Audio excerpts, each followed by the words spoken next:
Needing to win to make absolutely sure of promotion, Newport showed surprising confidence right from the outset.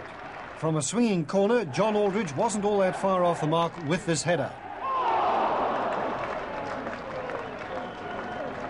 And the ex-South Liverpool striker was right on the spot to hook home the ball to give Newport a one-goal lead in the 20th minute.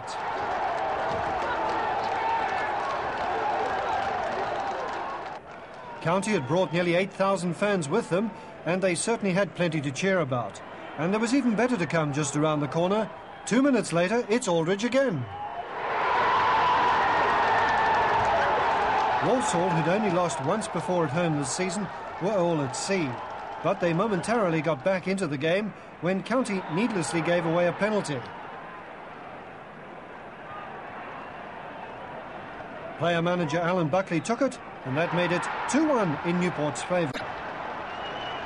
But hardly had the home cheering died down than a beautifully placed lobbed header by David Gwyther restored Newport's 2-goal lead.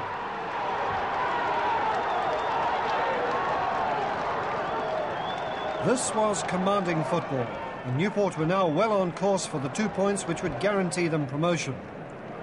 The second half was equally exciting, Penn scoring a quick goal for Walsall to make it 3-2 to Newport.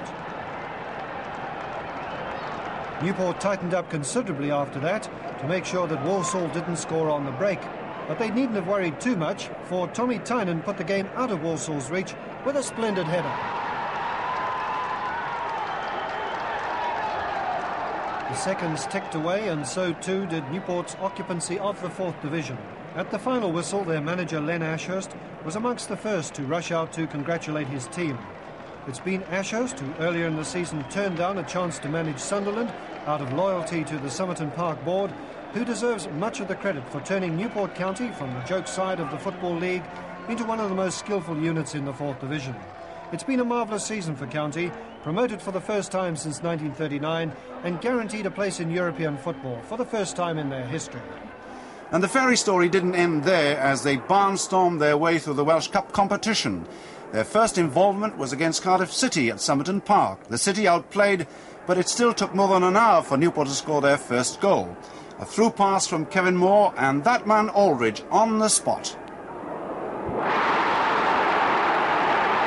And as if to prove that the one-goal lead was no fluke, just before the final whistle, a Tommy Tynan header sealed a worthy victory, their first over Cardiff in 40 years.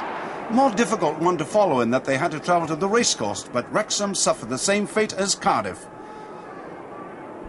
This goal by Steve Lowndes, enough to put Newport through. After beating Southern League Merthyr Tydfil 3-1 at home in the semi-final, it was Shrewsbury Town, the cup holders, whom Newport faced in the final, knowing already that they were to be Wales's representatives in the European Cup Winners' Cup the following season. They took the lead in the first leg at Somerton Park. Number 2 Richard Walden fed Aldridge, and Tommy Tynan finished it off with a fine goal. But Shrewsbury from a corner kick drew level when Keith Oakes was unlucky enough to put into his own net. County, the better team, made sure of going to the second leg with a lead when Tommy Tynan was in the right spot again to control skillfully before making it 2-1. A 3-0 win at Gay Meadow gave the cup to Newport for the first time in their history, which they proudly displayed